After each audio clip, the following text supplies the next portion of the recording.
Europa a vuelo de pájaro. Alemania.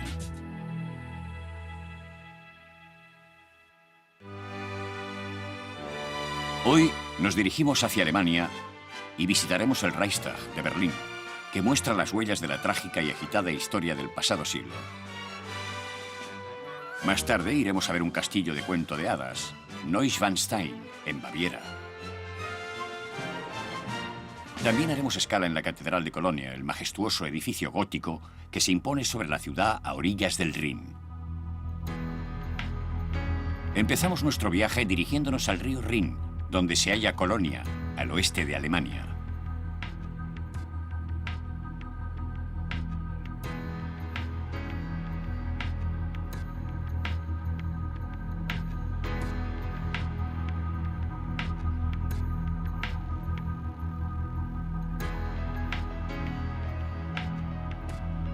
La Catedral de Colonia es el arquetipo del edificio religioso gótico, una auténtica ciudad celeste hecha de piedras y sonidos.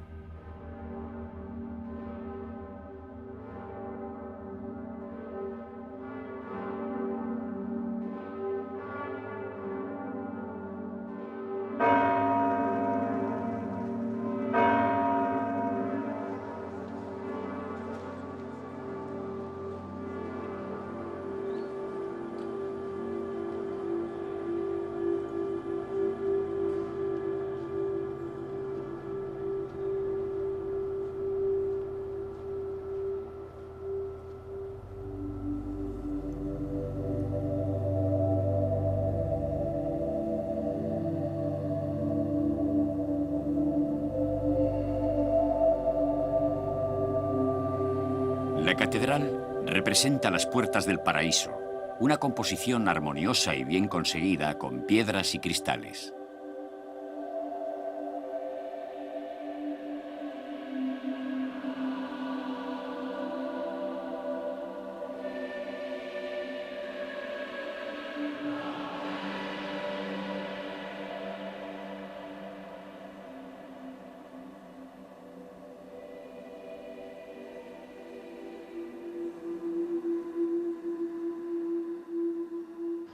Nuestra catedral gótica aspira a las alturas, sube al cielo. Fue concebida en la Edad Media como representación de la ciudad celeste en la tierra. Quiere mostrar al hombre que el cielo y la tierra se asemejan. Todo es ligero, todo asciende hacia Dios.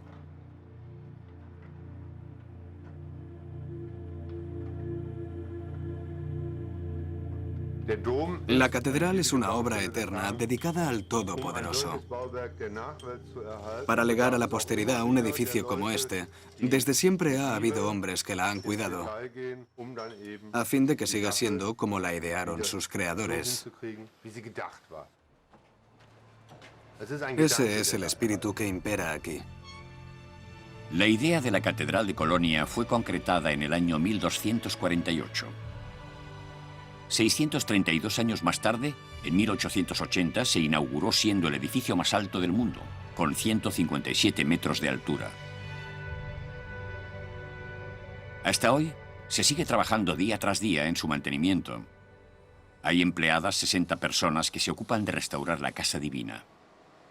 Es el mayor grupo europeo de artesanos constructores de catedrales. Se dice que los artesanos se encargan de que los trabajos no se terminen nunca. Hay ideas supersticiosas al respecto. A los habitantes de Colonia les gusta decir que el día que la catedral no tenga andamios será el fin del mundo. Antes que desmontarlos debemos garantizar que no tendremos que intervenir antes de 100 años. Por supuesto, está terminada. Lo que nosotros hacemos no está inscrito en un ciclo de construcción que terminará, sino en un ciclo de construcción infinito.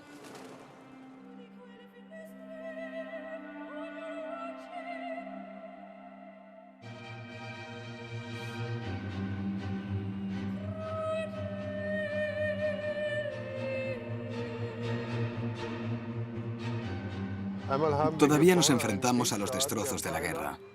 Ese pilar fue desplazado 5 centímetros debido a las ondas expansivas de los bombardeos que sufrió Colonia. El 80% del centro de la ciudad quedó destruido. Allá abajo en la fachada hay desperfectos debido a las condiciones atmosféricas. El gres de Scheildorf está corroído por el dióxido de azufre. Hay que reemplazar esas piedras lo antes posible, ya que la bóveda tiene la función de sostener el tejado. Por lo tanto, es un trabajo urgente. Y si miramos allá arriba, hacia el otro arbotante, se aprecia que hay que revestirlo completamente, porque hay peligro de desmoronamiento. Es una amenaza para la estabilidad del edificio.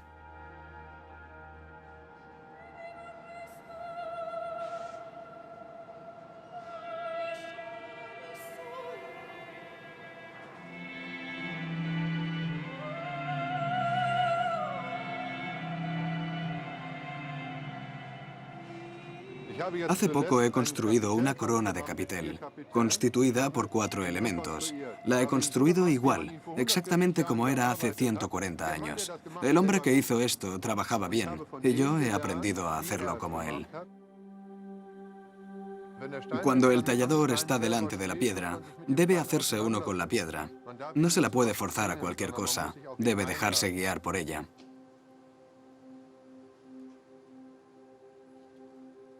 Las hojas siempre son agitadas por el viento. Tienen una forma, tienen curvas. Lo vemos en la naturaleza. Cuando el viento sopla sobre cualquier cosa, las formas se redondean y cuando algo se redondea, se abomba hacia el exterior. Es inevitable. Cuando eso se observa detenidamente y estás ante la piedra, te preguntas, ¿y ahora qué le falta? Y sigues buscando. En un momento dado tienes el sentimiento de que la piedra se ablanda. Entonces estás en el buen camino, cuando la piedra toma la misma forma que la hoja en la naturaleza.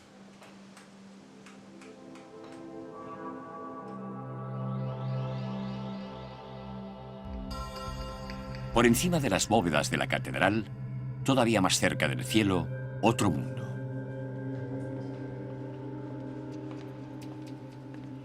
Los 12.000 metros cuadrados de tejado de la catedral.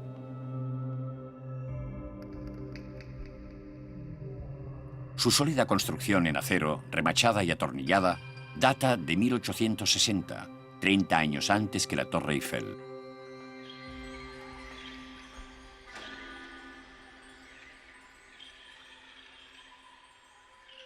El tejado es el territorio de las rapaces salvajes.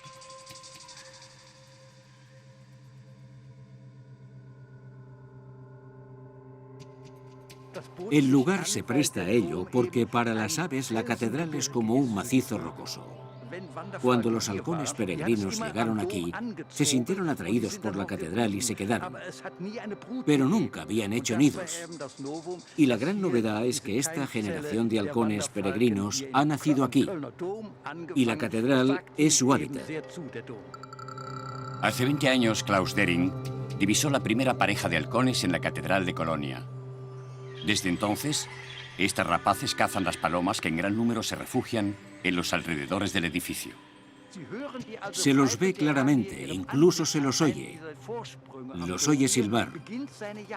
Tienen aquí su puesto, en uno de los voladizos de la catedral.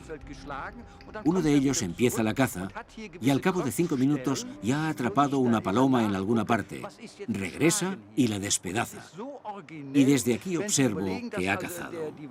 Es sorprendente pensar que el halcón peregrino de la catedral captura una garza o una golondrina de mar, que son aves que migran desde el polo norte al polo sur. Aquí ves de todo: chorlitos dorados, aves frías e incluso una codorniz. En la catedral no solo hay palomas. La catedral de Colonia, un himno en piedra, un monumento a lo inacabado y un trozo de cielo encantador. Nos dirigimos ahora hacia el este, en dirección a la nueva capital de Alemania, Berlín.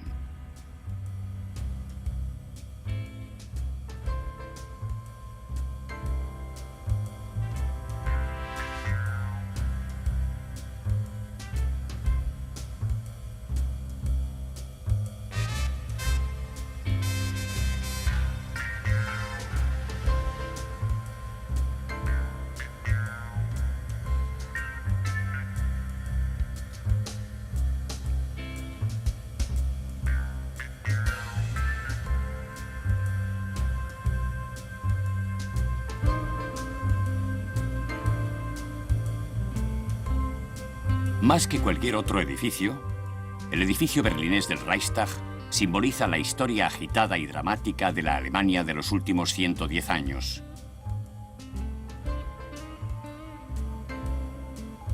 Las huellas de esta historia se perciben por todo el interior del edificio. El incendio del Reichstag bajo el dominio nazi, la conquista por los soldados soviéticos y la situación del edificio en la fría frontera entre la ex Alemania del Este y la Alemania Occidental. El Reichstag es a la vez símbolo de fracaso, de esperanza y de renacimiento.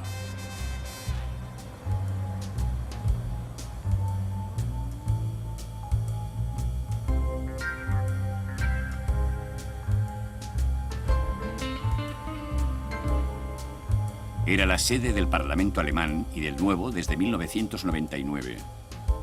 Sin embargo, este renacimiento político no fue posible hasta que en 1995 el edificio se volvió invisible durante 2 semanas. Fue idea del historiador Michael Kühlen. En 1971 se me ocurrió enviarle una postal al artista Christo, proponiéndole envolver el Reichstag. Mi idea era sacar el edificio del Reichstag de su sueño de bella durmiente del bosque.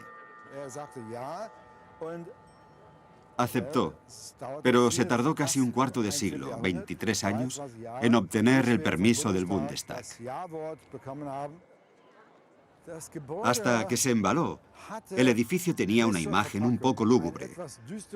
La gente asociaba el edificio con algo amenazante. Una vez fue embalado, eso cambió. El edificio del Reichstag parecía mucho más grande envuelto en ese papel plateado. El viento se metía envuelto en ese papel plateado. El viento se metía entre los pliegues. La fachada se movía. Parecía que el edificio respiraba, inspiraba y expiraba. Y a la gente le parecía un ser vivo. Que además era un ser vivo amable. Eso supuso una fiesta popular. Y ese ambiente de fiesta todavía perdura hoy. Desde aquellos años, la fiesta continúa.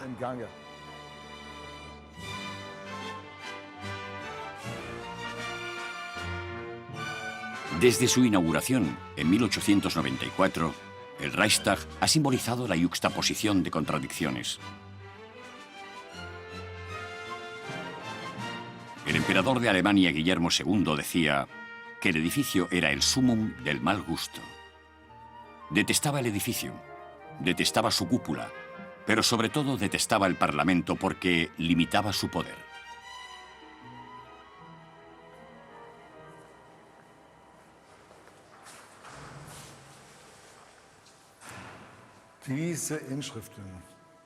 Estas inscripciones, que ahora se llaman grafitis, están en todas las paredes del Reichstag. Y las hicieron los soldados del llamado Ejército Rojo, desde primeros a finales del mes de mayo, porque era el símbolo absoluto de la victoria. Hemos vencido a los malvados, a los fascistas alemanes. Los soldados del Ejército Rojo no sabían que los nazis jamás reinaron aquí. Dejaron constancia de su paso. Yo vengo de Stalingrado, de Moscú, etc. Aquí hay algunas cosas. Se lee Moscú, Smolensk, Berlín. Moscú, Smolensk, Berlín. Es el camino que recorrió este hombre. Cuando se tomó este edificio, terminó la guerra. El Reichstag se convirtió así en el símbolo de la capitulación y permaneció durante medio siglo sin apenas función política. Sin embargo, casi 180 personas asocian el edificio a otra historia muy personal. Nacieron aquí, en el subsuelo, durante los 2 últimos años de la guerra. Yo pasé por aquí con mi madre a finales de los años 50 para ir a Moabit, donde vivimos. Y cuando pasamos por delante, señaló la entrada y dijo: yo ingresé aquí cuando estaba encinta y aquí naciste tú. Había una maternidad y un servicio de obstetricia. Desde que lo supe, me he sentido orgulloso de haber nacido en este gran edificio. Este es mi libro de familia, y en él está inscrita mi partida de nacimiento, con el sello de la época y la indicación, lugar de nacimiento, edificio del Reichstag. Enfrente, en ese lado, justamente enfrente de la última puerta que se ve allí, parece ser que había un pasaje secreto que conducía a la maternidad. Y allí había unas escaleras que iban aún más abajo. Mi madre nos contaba que cuando sonaba la alarma de ataque aéreo, apenas la oían. Era como una tormenta que pasaba sobre Berlín, a varios kilómetros. Solo se percibía un ruido lejano. Nadie sabe con exactitud dónde se encontraba la maternidad, aunque se cree que estaba en lo más profundo del edificio.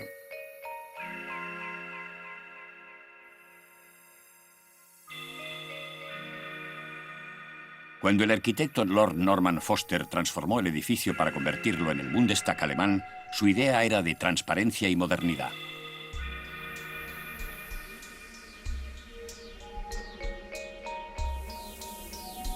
La sala plenaria de cristal es visible desde casi todos los ángulos. El debate político tiene lugar ante todos los ojos y los oídos.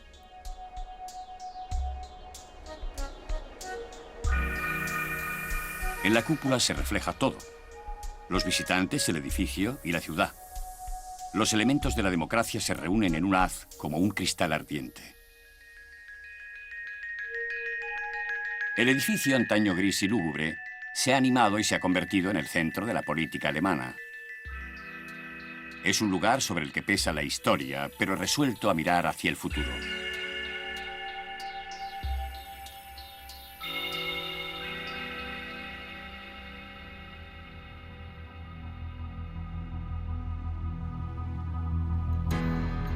Ahora vamos en dirección al sur, hacia los Alpes bávaros, donde se encuentra el castillo de Neuschwanstein.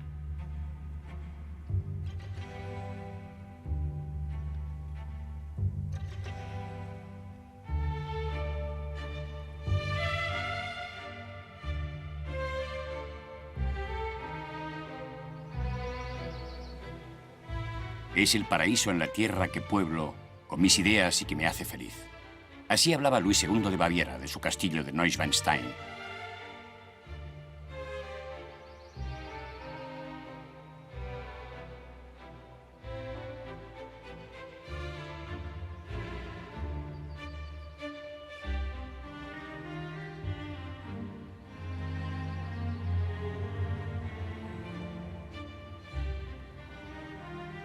El mito del rey bávaro de cuento de hadas vive todavía en quienes habitan en las proximidades del castillo, como el forestal Maximilian Kuhne. Cuando yo tenía 5 años, conocí a un viejo campesino que en aquella época debía de tener unos 80 años, y me contó que cuando era niño llegaron unas personas malvadas desde Múnich que apresaron al rey Luis a las 4 de la mañana. ¿Cómo se puede detener a un rey? Un rey es un rey, y es toda una institución. Es lo más grande que hay.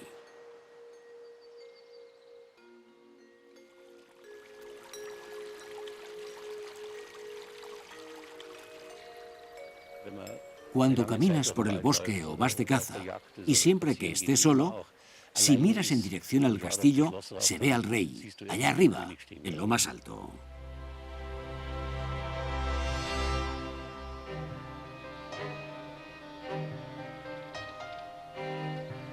El secreto del rey de cuento de hadas y su castillo encantado es la principal preocupación de Manfred Kempf, el intendente de Neuschwanstein.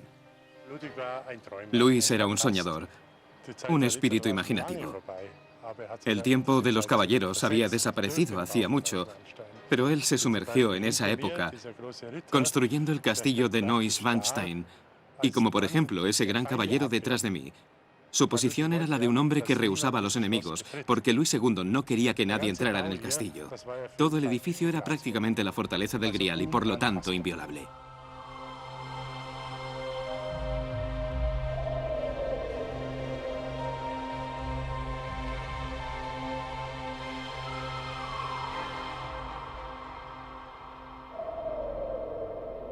Luis II hizo construir este castillo porque en realidad era incapaz de actuar como soberano, y él lo sabía. Eso explica este castillo, una construcción en la que él era soberano absoluto, en su mundo de sueños, en su imaginación.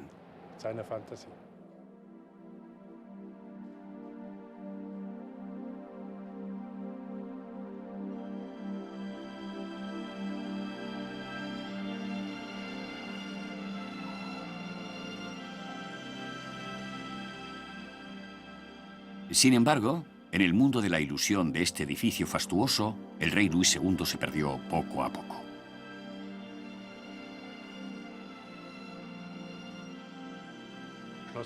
El castillo de Neuschwanstein es un inmenso bastidor, un escenario para sus pensamientos, lejos de la realidad. En este teatro, Luis II pudo así interpretar su principal papel. A veces incluso se disfrazaba de Lohengrin, de Percival. Él era el primer actor.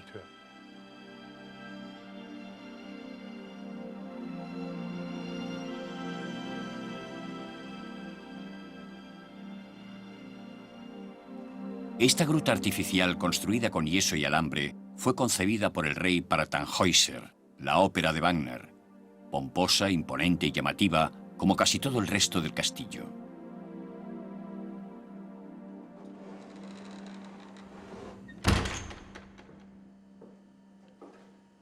Y detrás de los enlucidos de la fachada, nada. Solo hay 15 habitaciones accesibles al público. Las otras 65 dependencias han quedado vacías hasta hoy y tienen este aspecto: mampostería viva sin enlucir y abandonadas desde 1886.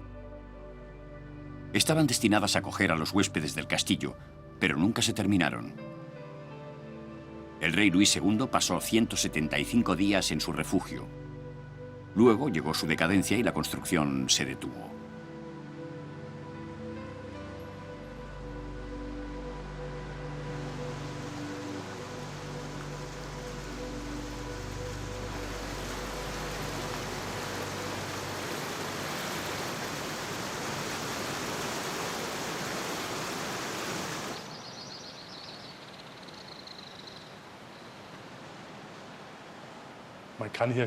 Aquí es fácil caer en la melancolía. Solo hay que imaginar las circunstancias. Estaba solo, oía el rumor de la cascada, recorría la habitación, soñaba. Sin duda, el rey Luis era un alma angustiada a causa del peso de esto, de la tristeza. Aquí hay algo misterioso, y su vida era un verdadero misterio.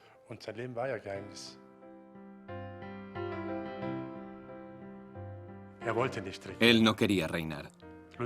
El problema es que era demasiado joven. Su padre murió pronto.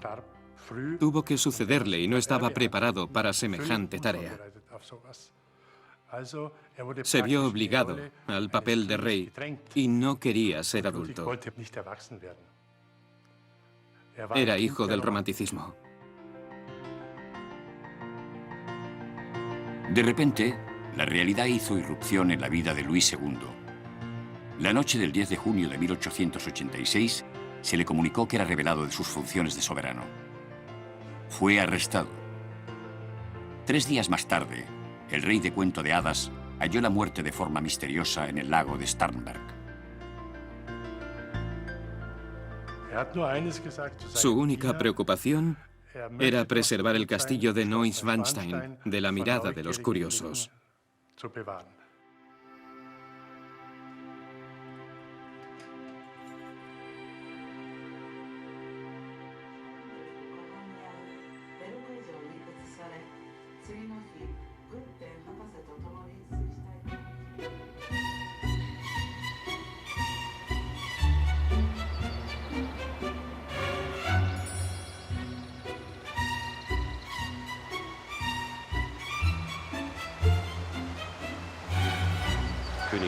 Luis era nuestro soberano. Sería magnífico seguir teniendo un rey.